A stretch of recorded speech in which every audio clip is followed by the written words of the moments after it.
नमस्कार दोस्तों, आप सभी का एक बार फिर से बहुत बहुत स्वागत है मेरे चैनल में।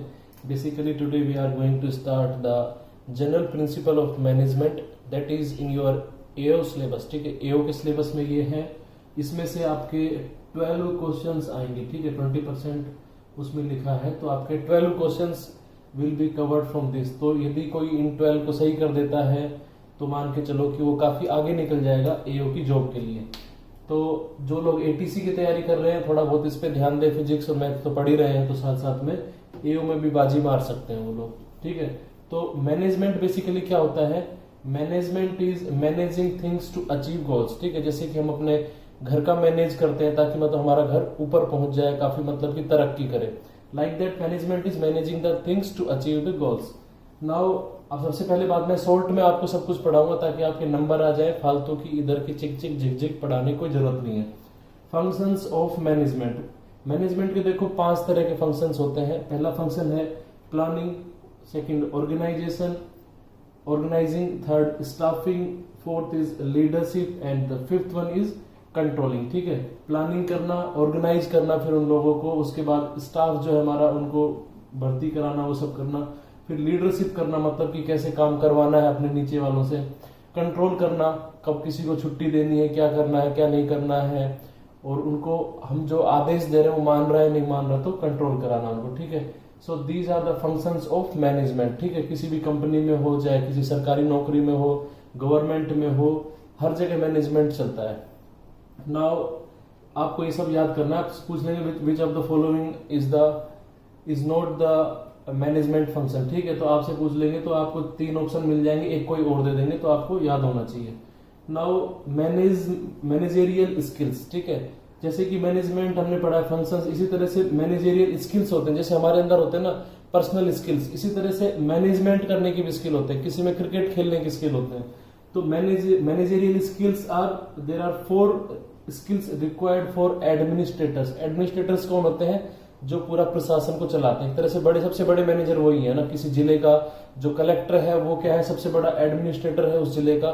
जो मुख्यमंत्री का सचिव है वो क्या है? सबसे बड़ा वहां का राज्य का सबसे बड़ा एडमिनिस्ट्रेटर है। ठीक है, तो उसी तरह से है जो हमारे जो मैनेजर्स होते हैं, एडमिनिस्ट्रेटर्स होते हैं, उनको 4 स्किल्स की रिक्वायरमेंट होती है। कौन कौन सी स्किल्स है? वो टेक्निकल स्किल होना चाहिए इसको मैनेजरियल जो स्किल है ना, ह्यूमन स्किल होना चाहिए उसके अंदर, कंसेप्चुअल स्किल्स होने चाहिए, डिजाइन स्किल्स होने चाहिए। आपने देखा होगा इसीलिए जैसे कि जो हमारा जिला कलेक्टर काम करता है उसके नीचे कौन कौन काम करता है? उसके नीचे एक टेक्निकल, एक इंजीनियर रखते हैं वो लोग अपने टेक्निकल डिवीजन में। ह्यूमन रिसोर्स डिपार्टमेंट रहता है, एक रहता है प्लानिंग डिपार्टमेंट या कंसेप्चुअल, जो देखता है कि ये जो कोई सॉल्यूशन है फीजिबल है या नहीं है। जैसे यहाँ से कोई सड़क निकालनी है तो ये मतलब फीजिबल है या नहीं, पता चला यहाँ बारिश से टूट जाएगी तो यहाँ पे कोई दूसरी तरह की सड़क बनानी पड़ेगी, सीमेंटेड या फिर कंक्रीट वाली, वो सब देखना पड़ता है। डिजाइन भी इसी तरह से इंपॉर्टेंट है। ठीक है, तो ये आपको याद करना है ये भी।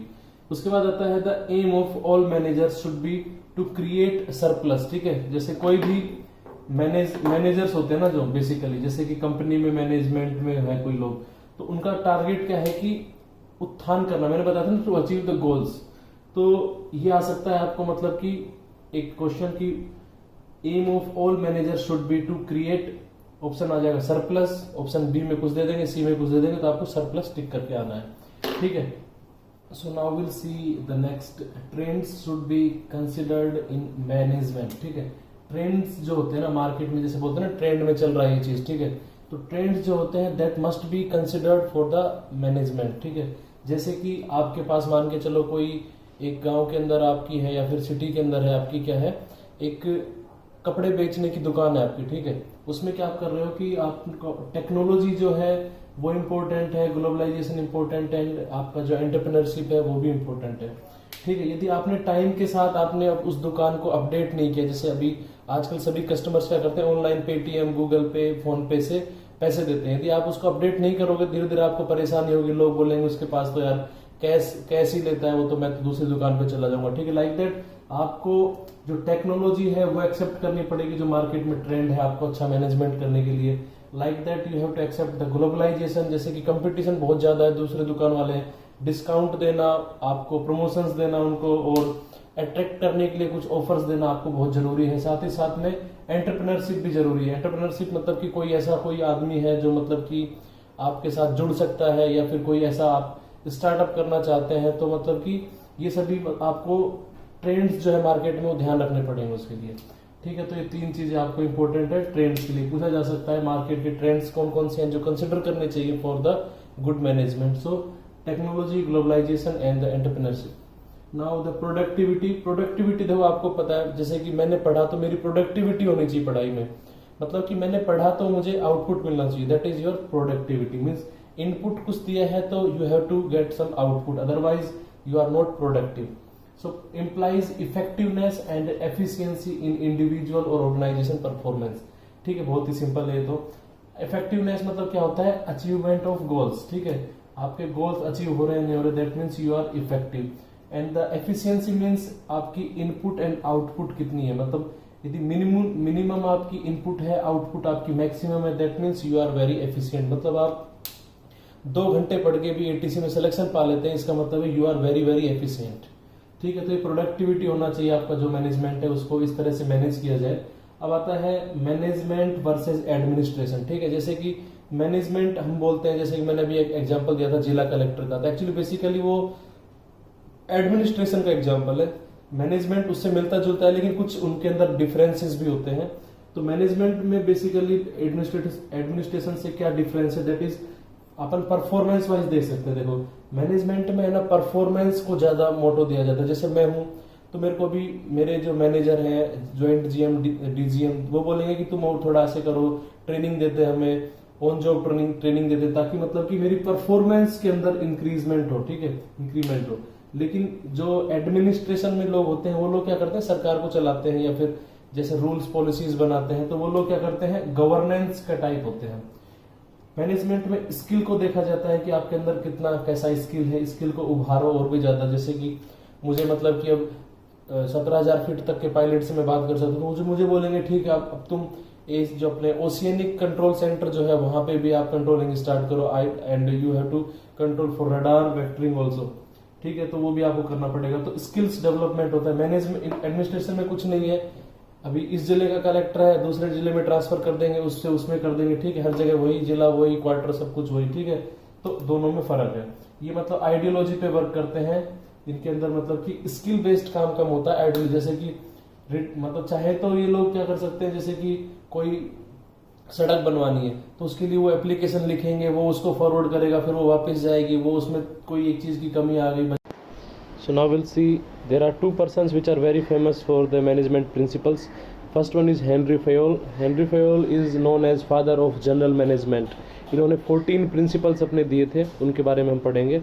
ठीक है, and second one is Taylor. Taylor को बोला जाता है father of scientific management. He also gave 4 rules, so about that we'll also discuss.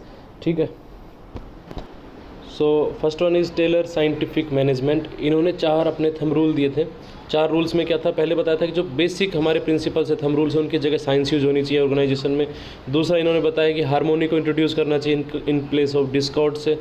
उसके बाद इन्होंने बताया corporation between the human beings जरूरी है, साथ ही साथ में वर्कर्स का जो डेवलपमेंट है वो चौथे पॉइंट में लिखा, दैट इज ऑल्सो इम्पोर्टेंट।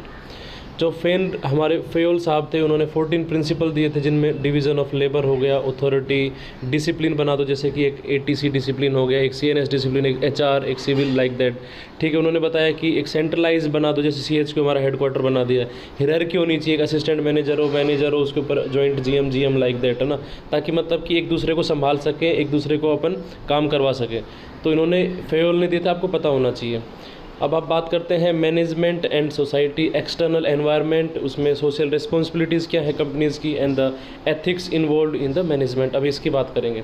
अब देखो सोशल जो इन्वॉल्वमेंट होता है उसके अगेंस्ट में कुछ पॉइंट है। कुछ लोग बोलते हैं कि ज़्यादा लोग रहेंगे तो प्रॉफिट मैक्सिमाइजेशन में प्रॉब्लम हो जाएगी, कुछ लोग बोलते हैं कॉस्ट बढ़ जाएगा, कुछ लोग बोलते हैं कि इसके अंदर पावर जो रहेगी बहुत ज़्यादा मतलब कि हो जाएगी लोगों के पास में। ठीक है, कुछ लोग बोलते हैं स्किल जो है ना ज़्यादा भर्ती कर लेंगे तो स्किल्स की कमी आ जाएगी, अकाउंटेबिलिटी कोई नहीं लेगा, बहुत ज़्यादा लोग रहेंगे, तो ये इसके अगेंस्ट में पॉइंट है।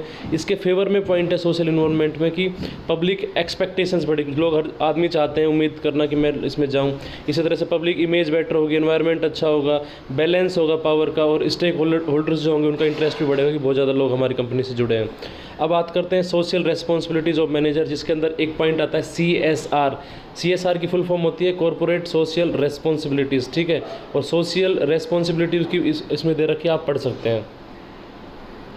अब आता है एथिकल थ्योरीज़। एथिकल थ्योरीज़ के अंदर देखो 3 तरह की थ्योरीज़ इसके अंदर। एक में तो होना चाहिए आपका यूटिलिटेरियन थ्योरी है, जिसके अंदर आपको मतलब कि कॉन्सिक्वेंसेस होते हैं, एवेल्यूएट करते हैं उनको। उसके बाद होता है राइट्स की, एक है जस्टिस की। आपको इनके बारे में पता होना चाहिए, ठीक है। अब 4 लेवल्स होते हैं एथिकल बिजनेस में, ठीक है। मतलब एक सोसाइटी के प्रति हमारी रिस्पॉन्सिबिलिटी, हम कोई चीज़ बना रहे हैं तो गलत बनाएंगे तो लोगों पे इफेक्ट पड़ सकता है।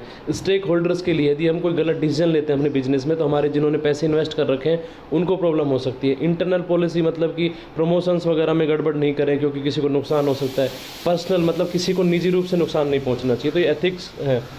अब टूल्स क्या है एथिक्स के? वैल्यूज़ होती हैं, ह्यूमन वैल्यूज़ हो गई, हमारे राइट्स हो गए, मॉरल ड्यूटीज़ हो गई, ह्यूमन रिलेशनशिप हो गई आपकी।